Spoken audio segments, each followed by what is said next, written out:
આપણે એ પરિણામો ભોગવી ચૂક્યા છીએ। શિવાજીને પણ તમે વાંચ્યા હશે, મહારાણા પ્રતાપને પણ વાંચ્યા હશે, હલ્દી ઘાટીનું યુદ્ધ પણ વાંચ્યું હશે, અથવા તો કોક પાસે સાંભળ્યું હશે। તો એમાં સૌથી મોટી કમી ક્યાંથી તમે બધા જાણો છો કે આપણી એકતાની ક્યાંક કમી હતી। હવે આપણા અસ્તિત્વ ઉપર એ સવાલ ઉઠ્યો છે। આપણી માન મર્યાદા મોભો, આપણી ગરિમા, આપણી અસ્મિતા ઉપર જ્યારે કોઈ પ્રશ્ન કરે તો પછી એમાં સવાલ જવાબ ન હોય એને દરબી દેવાનો હોય।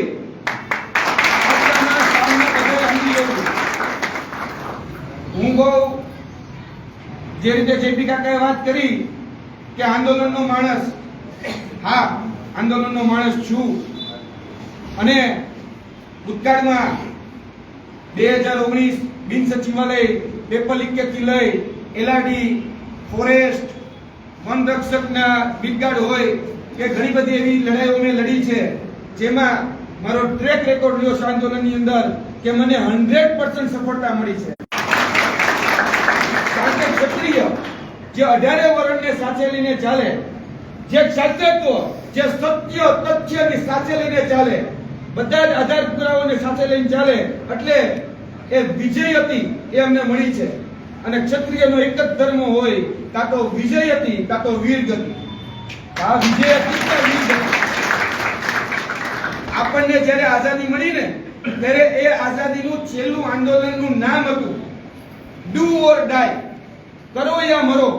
1943 1943 એક આંદોલન થયું ને છેલ્લું, જ્યારે આઝાદીનું છેલ્લું આંદોલન કહેવાય, ત્યારે એ આંદોલનનું નામ હતું ડુ ઓર ડાય।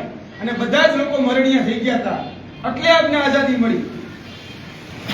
આ જે લોકો પરસોત્તમ રૂપાલા જેવા જે આ માનસિકતા ધરાવે છે, જે ક્ષત્રિયો પ્રત્યે જે આ હીન ભાવના રાખી રહ્યા છે, એમાંથી જો આઝાદી મેળવી હોય તો આપણે બધાએ હવે એ મરણિયા થવાનું છે। અને એ મરણિયા જો થઈ ગયા તો યાદ રાખજો, આ ઇતિહાસ આપણા ઉદાહરણ હજી પણ દેશે। બાકી આપણે ઇતિહાસ બનીને રહી જશું। ઇતિહાસ બનીને રહી જવું છે કે ખરેખર આ એના માટેની લડાઈ છે। આ પરસોત્તમભાઈને ખાલી ટિકિટ પરત કરી દેવા માટેની લડાઈ નથી। આપણું અસ્તિત્વ, આપણી ગરિમા એ ટકાવી રાખવી હોય, આપણું સ્વાતંત્ર્ય ટકાવી રાખવું હોય તો એના માટેની આ લડાઈ છે।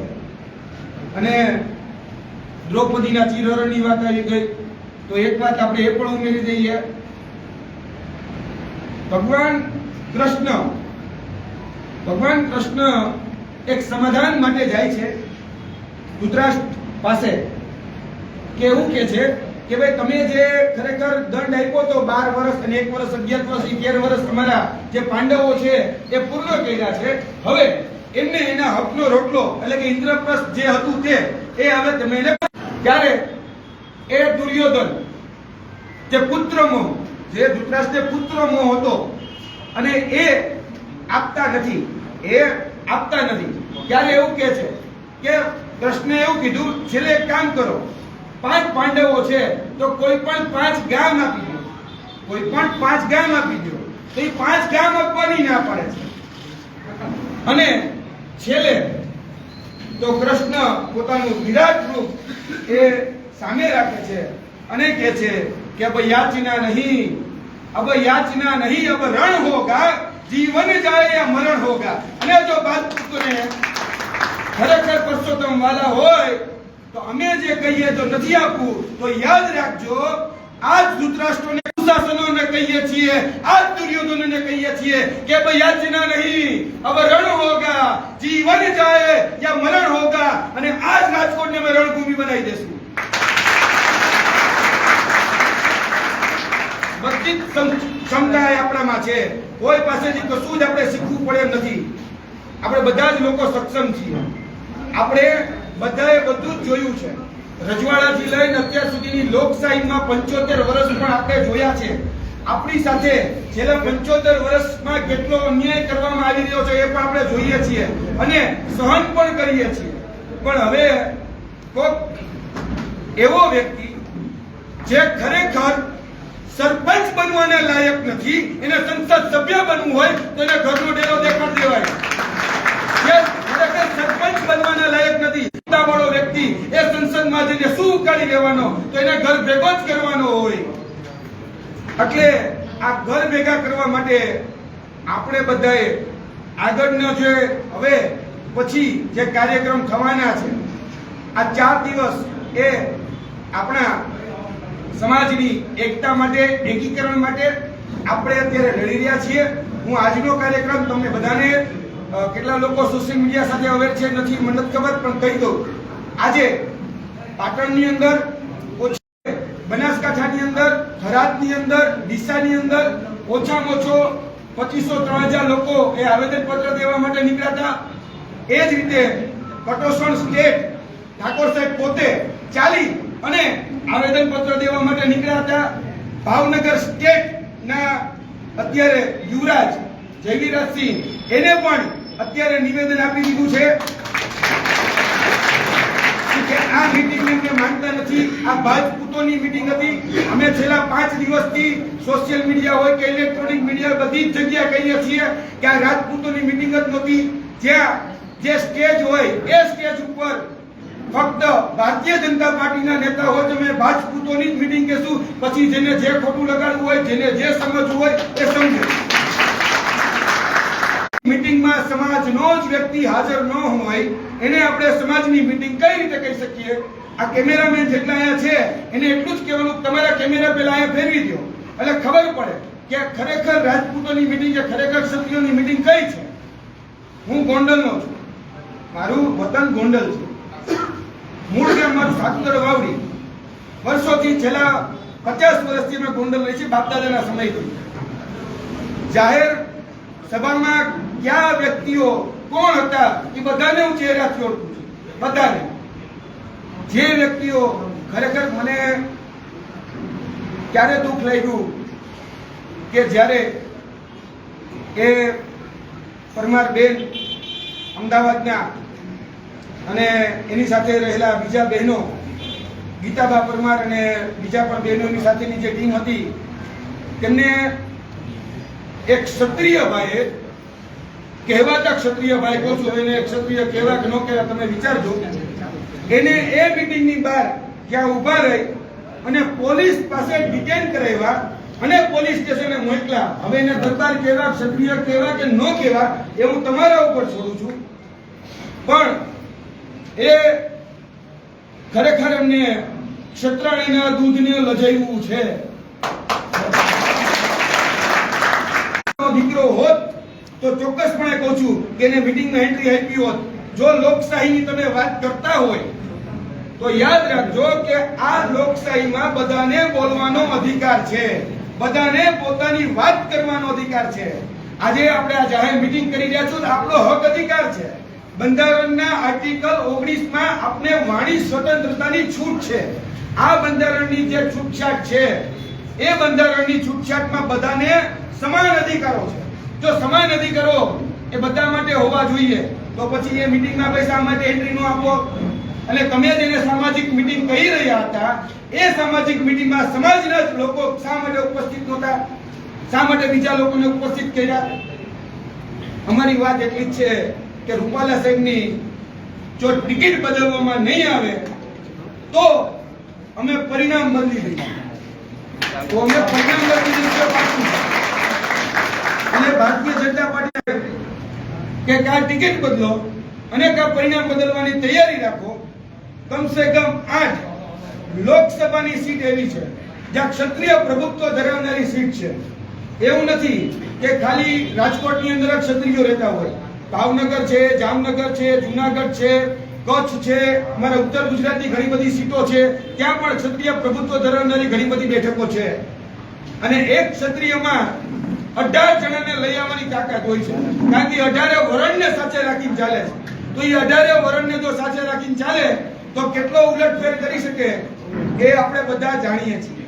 તો આગળના દિવસોમાં જે લોકો અત્યારે આવેદનપત્રોને નિવેદનથી વાત કરી રહ્યા છે એ હજી યાચના કરે છે કે ભાઈ હજી પણ તમે સમજી જાઓ, નહીતર આ રાજકોટની અંદર અમે બહુ નજીકના જ દિવસોના આંગળીના ભેડે ગણી શકાય એટલા જ દિવસોમાં એક મહા જન સંમેલન એક મહા જન સેલાબ એ બોલાવવા જઈ રહ્યા છીએ, પછી અમને ન કહેતા, પછી જે પણ હોય તે ભોગવવા માટે તૈયાર રહે. આજે પણ અમે 22 ગુજરાતના ક્ષત્રિય ગામડાઓ છે, ધ્રોલ હોય, દ્રાફા હોય, ગોંડલની આજુબાજુના હોય, ભાવનગર વાળા હોય, તળાજાના જે ગામડાઓ છે તેમાં અત્યારે બેનરો લાગી ગયા છે કે ભારતીય જનતા પાર્ટીના કોઈ પણ વ્યક્તિએ પ્રવેશ ન કરવો જ્યાં સુધી રૂપાલાની ટિકિટ રદ ન થાય ત્યાં સુધી. આ બધી જ જગ્યાએ બેનરો લાગી ગયા છે. હજી પણ એ 22 ની સાથે અમે 222 બેનરો પણ લગાડવાના છીએ અને કહી જ દઈએ છીએ કે આ આંદોલનની શરૂઆત અમે કરી છે અને ભોગવવા માટે તમે તૈયાર રહેજો. કારણ કે ભૂતકાળનો ટ્રેક રેકોર્ડ જો આંદોલનનો જોવો હોય તો યુવરાજસિંહના બધા આંદોલન જોઈ લેવાની છૂટ છે. XYZ હોય, GSRTC ના કર્મચારીને ન્યાય અપાવવાની વાત હોય તો એનો પગાર 16,000 માંથી 26,000 કર્યો છે. જે જેટકોના કર્મચારીની નોકરી ગઈ એ જેટકોના કર્મચારી 524 નોકરી અપાવવાની જવાબદારી લીધી, નોકરી અપાઈ ગઈ. એ TRB ના જવાનોને પણ નોકરી અપાવી છે. એની સાથે જેટલા પણ કૌભાંડો થયા, જેટલા પણ ભ્રષ્ટાચાર થયા, જ્યાં પણ ગેરરીતિઓ થઈ, એ તમામ ગેરરીતિઓ સત્તાની સામે મૂકી. એટલે આંદોલનનો ટ્રેક રેકોર્ડ જોવો હોય તો જોઈ લેજો. ગાંધી સરદારે જે સમયે જે આંદોલન કર્યા એ સમયના આંદોલન હતા. હવે આ નવો યુગ છે એટલે આંદોલનની પદ્ધતિ પણ નવી હશે. સોશિયલ મીડિયા હશે, ઇલેક્ટ્રોનિક મીડિયા હશે અને આ આંદોલન જમીન ઉપર પણ હશે અને જમીનથી થોડું ઉપર, વધારે પડતું પણ ઉપર હશે. એટલે બધા જ લોકો ભોગવવા માટે તૈયાર રહે. વધારે વાત નથી કરવી, પણ આ જે બાબતો છે એ બાબતોમાં આપણે એટલું યાદ રાખવાનું છે કે તમારું જે મકાન છે, તમારું જે ઘર છે, એની બાજુના 5 ઘર એ તમારે કરવાનું છે કે ભાઈ અમારી સાથે આજે અન્યાય થયો છે, અમારી સાથે આજે અન્યાય થયો છે, તો એ અન્યાયમાં તમે અમારી સાથે સહભાગિતા દર્શાવો, તમે અમને સમર્થન કરો. અમે ક્ષત્રિયો છીએ કે જેને આ દેશનું રક્ષણ કર્યું છે, આ સીમાડાઓનું રક્ષણ કર્યું છે, આ બહેનો દીકરીનું રક્ષણ કર્યું છે. તો હવે અત્યારે અમારે જરૂર પડી છે ત્યારે તમે અમારું રક્ષણ કરો અને અમે તમે લોકો છો એ અમારી સાથે ચાલો. આપણે બસ 5 ઘરની જવાબદારી લેવાની, વધારે ઘરની જવાબદારી નથી લેવાની. આપણે બધા ખાલી 5 ઘરની જવાબદારી લઈને એટલે આ રેલો આવી જાય એટલે વધારે વાત ન કરતા મારી વાણીને વિનમું છું. જરા પણ આપણે વિચલિત થવાની જરૂર નથી, જરા પણ આપણે આપણા મુદ્દાથી ભટકવાની જરૂર નથી, જરા પણ આપણી જે માંગણી, આપણી જે લાગણી છે એનાથી પણ ભટકવાની જરૂર નથી. સોશિયલ મીડિયા, ઇલેક્ટ્રોનિક મીડિયામાં કાલ સવારે એવું પણ કહી દેવામાં આવે કે 2 ભાગલા પડી ગયા છે, ફલાણું આમ કે ઢીકડું આમ કે. ભાઈ અમારી માંગણી પરસોત્તમ રૂપાલાની છે, બીજો જે કે અમારે પાસે જોવું જ નથી. અમે એક છીએ અને અમારી માંગણી આ છે. પછી ભટકાવવા માટે, ભરમાવવા માટે અને ભાગલા પડવા માટે એ ઘણું બધું તમારી સામે આવશે. કેમ કે ઓલા ધોળા અંગ્રેજો હતા જેને એ નીતિ રીતે અપનાવી ભાગલા પડો ને રાજ કરો. આ અત્યારના નવા લેટેસ્ટ કાળા અંગ્રેજો છે જે અત્યારે પણ આ જ નીતિ રીતિથી કામ કરે છે, ભાગલા પડો રાજ કરો. આપણા સમાજની અંદર 2 ભાગલા પાડે એવા લોકો છે. એટલે આનાથી બચવું. આપણે મૂળ મુદ્દાનો કાર્યક્રમ જે છે પરસોત્તમભાઈ રૂપાલાની ટિકિટ, જેને આપણી ગરિમા, આપણી અસ્મિતાને લાંછન લાગે એવા શબ્દો કીધા છે, તો જે ક્ષત્રિય સમાજ પ્રત્યે એમની જે માનસિકતા છે જે હવે છતી થઈ ગઈ છે, તો હવે કોઈ પણ સંજોગમાં એ નિમ્ન માનસિકતા વાળા વ્યક્તિ એને આપણે સંસદમાં મોકલવાના થતા નથી. તમામ સમાજના વર્ગોના, વર્ણોના બધા જ બહેનો ભાઈઓને કહેવાનું છે, જો ક્ષત્રિય સમાજ પ્રત્યે અને આટલી નિમ્ન કક્ષાની માનસિકતા હોય તો તમારા સમાજનું શું થશે, એમ કરીને બધા જ સમાજ પાસે જે આપણે વાત કરવાની છે. અહીંયા આપણે બધાને આપણો જે ધર્મ રહ્યો છે, આપણો ધર્મ શું છે? આપણો ધર્મ છે રક્ષેતી ક્ષત્રિય. આપણે રક્ષણ કરવાનું છે બધાનું, 18 વર્ણનું રક્ષણ કરવાનું છે. તો 18 વર્ણને સાથે લઈને ચાલવાનું છે.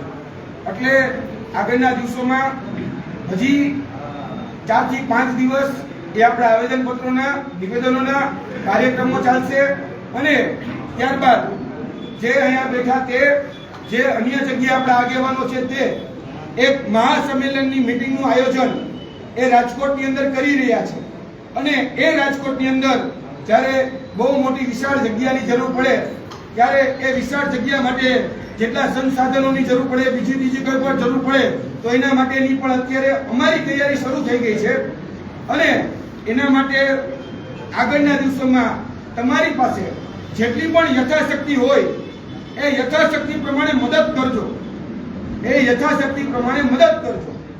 અમે એટલું જ માંગીએ છીએ. તમારો નાનો ભાઈ છું, તમારો નાનો દીકરો છું, મારા આ શબ્દોને એક દીકરો સમજી અને માફ પણ કરી દેજો. તમારી પાસે હું એટલું જ માંગુ છું કે સલાહ નહીં, સહકાર આપજો. બસ સહકારની જરૂર છે. આપણા બધા જ લોકો છે અહીંયા. હું તો કઈ છું જ નહીં, હું તો રત્તી ભરાઈ નથી. આ બેઠા બધા પીઠ છે, આગેવાન છે જે હંમેશા આપણા સમાજનું સારું હિત વિચારતા હોય છે. તો આપણે બસ આટલું જ રાખવાનું છે કે આપણે આગળના દિવસોમાં કે ભાઈ યાચના નહીં, અબ રણ હોગા, જીવન જાય યા મરણ હોગા. આપણે આ નારાને સાથે લઈ અને ચાલવાનું છે. આપણે આપણા હક અધિકારની લડાઈ છે, આપણા અસ્તિત્વની લડાઈ છે. ત્યારે કોઈએ પણ પાછી પાની કરવાની જરૂર નથી. કોઈ પણ લોકો જે પણ શબ્દ બોલે સ્ટેજ ઉપરથી કે બીજું ત્રીજું કોઈ પણ જે ભાગલા પાડનારા વ્યક્તિઓ જે પણ બોલે એને પણ ધ્યાન નથી દેવાનું. માની લેવાનું કદાચ આપણો ભાઈ ભટકી ગયો છે, એ આપણો ભાઈ જ છે, એને પણ માફ કરી દેવાના છે. આપણે એની સામે પણ જરા પણ એ વિચારવાનું નથી કે એમને આવું કેમ કહી દીધું. છતાં પણ આપણો ધર્મ કે કદાચ એ જે પણ મોહ માયામાં આવી ગયા હોય એ મુબારક. કારણ કે ધૃતરાષ્ટ્રની વાત મેં કરી તો તમને ખબર હશે કે દુર્યોધન પ્રત્યેનો પુત્ર મોહ કેવો હતો. બસ આવો આવતો હોય છે, બાકી બીજો એક મોહ કોઈને આડો જ નથી આવતો. એટલે કદાચ પુત્ર મોહમાં ક્યાંક વાત થઈ ગઈ હોય પણ આપણે જતી કરી દેવાની છે. આપણો સીધી લીટીનો કાર્યક્રમ કે ઝડપથી પરસોત્તમભાઈ રૂપાલાની ટિકિટ એ રદ થાય, બાકી આપણે પરિણામ બદલી દઈશું. જય હિન્દ, જય ભારત, જય માતાજી. ખૂબ ખૂબ આભાર યુવરાજભાઈ. આપણે ફરીથી યુવરાજભાઈ માટે હજી એક તાળીઓ આપીએ.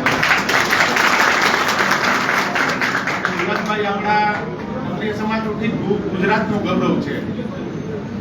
અમે માતાજીને પ્રાર્થના કરીએ કે આપણે આગળ જતા એને સચિવાલયમાં બેઠેલા જોઈએ. આજની આ મીટિંગમાં ઉત્તરશક્તિ મહિલા મંડળના શ્રી માયાબા જાડેજા અને રમણીકબા વાળા પણ બધાયા છે. આપણે એમને આવકારીએ. હવે આપણી મીટિંગમાં દોર આપણે આગળ ચાલુ રાખીએ. માયાબા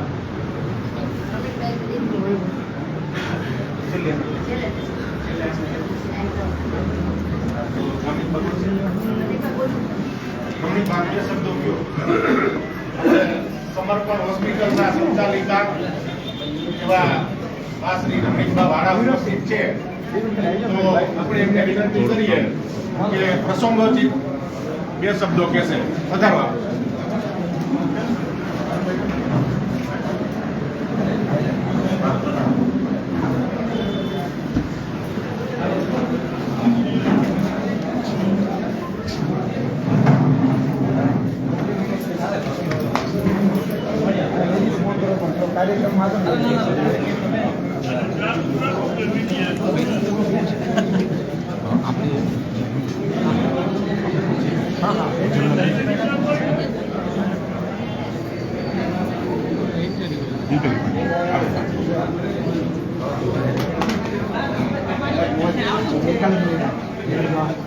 દર્શક મિત્રો, આપ રેલનગરથી સીધા દ્રશ્યો નિહાળી રહ્યા છો કે અત્યારે ક્ષત્રિય સમાજની જે મિટિંગ જે છે તે ચાલુ હતી અને ત્યાં અત્યારે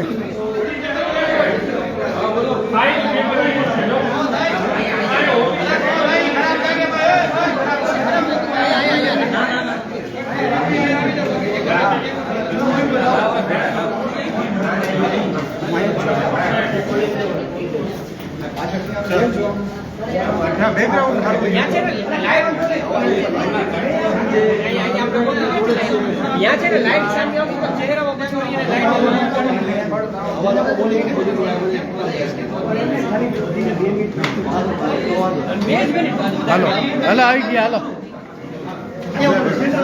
જો પઠાણ અહીંયા આવતો રહ્યો તારે છે ને લઈ લો એમાં બૂમ ને ઉઠતે જ આવી જ ગયું છે આવી જાય તમે મેક્સિમમ પ્રશ્નો પૂછી લેજો, હું બધા પ્રશ્નોનો જવાબ આપી દઈશ. ઓકે આ બાજુ રાખી દે પઠાણ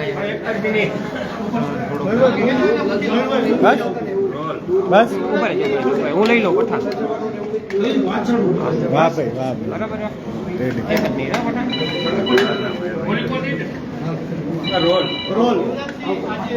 પઠાણ જોજો સામે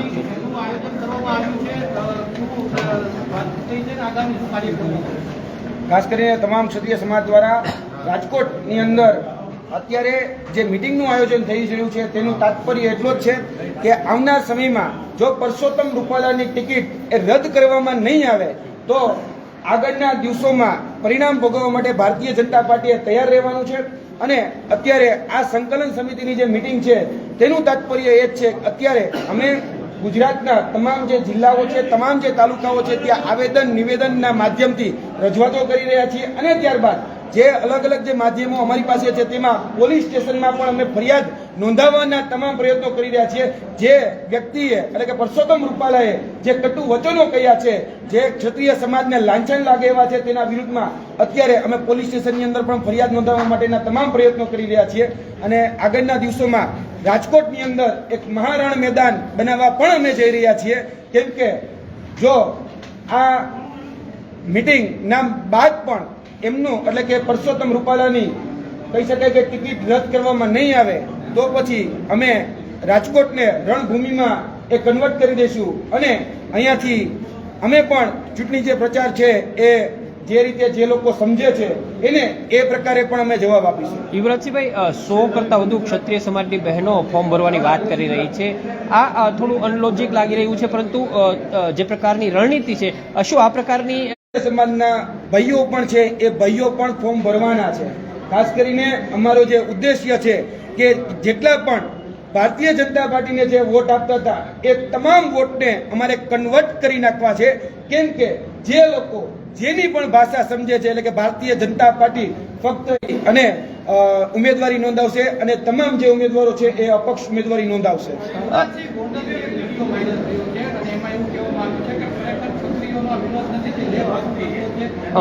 કેટલાક રાજકીય લોકો છે એ પણ આ આંદોલનની અંદર કૂદી પડ્યા છે. ખાસ કરીને જોવા જઈએ તો જે થોડા દિવસો પહેલા ગોંડલની અંદર જે મિટિંગ મળી હતી એ ગોંડલની જે મિટિંગ છે એ કોઈ રાજપૂતોની કે ક્ષત્રિયોની મિટિંગ નહોતી, એ ભાજપૂતોની મિટિંગ હતી. અને જે કહી શકાય કે જે મિટિંગ મળી જેનો ઉદ્દેશ્ય એ ભારતીય જનતા પ્રેરિત એ આખી મિટિંગનું આયોજન ત્યાં થયું હતું. અને અમે સ્પષ્ટ કહીએ છીએ કે જે વિડીયો વાયરલ થઈ રહ્યા છે હજી પણ ક્ષત્રિય સંબંધના ઘણા બધા વિડીયો વાયરલ પણ થશે અને તેની સાથે સાથે અલગ અલગ ગામની અંદર એ બેનરો પણ લાગશે જ્યાં ભારતીય જનતા પાર્ટીના કોઈ પણ કાર્યકર્તાને પણ પ્રવેશ કરવા દેવામાં નહીં આવે. અત્યારે 22 ગામડાઓ જે છે એ 22 ગામડાઓની અંદર બેનર લાગ્યા છે.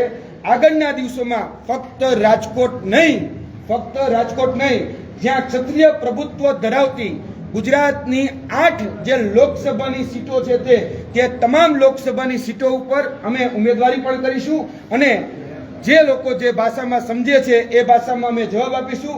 જો અમારા પૂર્વજો એ પાળિયા થઈ શકતા હોય તો અમે પાળિયા કરી પણ દેખાડીશું. જે લોકો જે ભાષામાં સમજશે એને એ ભાષામાં જવાબ આપવામાં આવશે. યુવરાજસિંહભાઈ, પહેલા માત્ર રૂપાલાનો વિરોધ કરવાની વાત હતી, હવે આખી ભારતીય જનતા પાર્ટીનો વિરોધ કરવાની વાત તમે કરી રહ્યા છો, તો આ આખું આંદોલન હવે ભાજપની સામે કરવાની વાત છે? જી ચોક્કસપણે, કારણ કે જે રીતે ભારતીય જનતા પાર્ટીએ જ પરસોત્તમભાઈને ટિકિટ આપી છે, અમે ભારતીય જનતા પાર્ટીને જ કહી રહ્યા છીએ કે એની ટિકિટ તમે પાછી ખેંચી લ્યો. શા માટે ભાઈ આટલો મોહ છે પરસોત્તમભાઈ સાથે તમને? જો તમને ક્ષત્રિય સમાજ વાળો હોય તો પરસોત્તમભાઈની ટિકિટ તમે પાછી ખેંચો અને જો ક્ષત્રિય સમાજ તમને વાલો ન હોય તો પરસોત્તમભાઈની ટિકિટ એ યથાવત રાખો અને આગળના સમયમાં તમે એનું પરિણામ ભોગવવા માટેની પણ તૈયારી રાખો. જો ટિકિટ નહીં કપાય તો પરિણામ ભોગવવાની પણ તૈયારી રાખવી પડશે, કારણ કે જો તમે ટિકિટ નહીં બદલો તો યાદ રાખજો અમે પરિણામ બદલી દઈશું. તમે ભાષણમાં પણ અત્યારે કીધું પુત્ર મોહન, શું માનો છો ગોંડલનું સંમેલન કોના પુત્ર મોહનનું? ખાસ કરીને ભારતીય જનતા પાર્ટી જે હંમેશા એવું કહેતી હતી કે અમે પરિવારવાદ નથી કરતા, અમે ની અંદર તેમાં 34 થી 36 એવી સીટો છે જે ભારતીય જનતા પાર્ટીના પરિવારના લોકોને એન કેન પ્રકારે આપવામાં આવી છે. એટલે અમે આ પરિવારવાદની વાત કરી રહ્યા છીએ. એક સમયે ભારતીય જનતા પાર્ટી એ પરિવારવાદનો વિરોધ કરતી હતી, અત્યારે ભારતીય જનતા પાર્ટી પોતાના નેતાના પરિવારના લોકોને ટિકિટ આપે છે. તો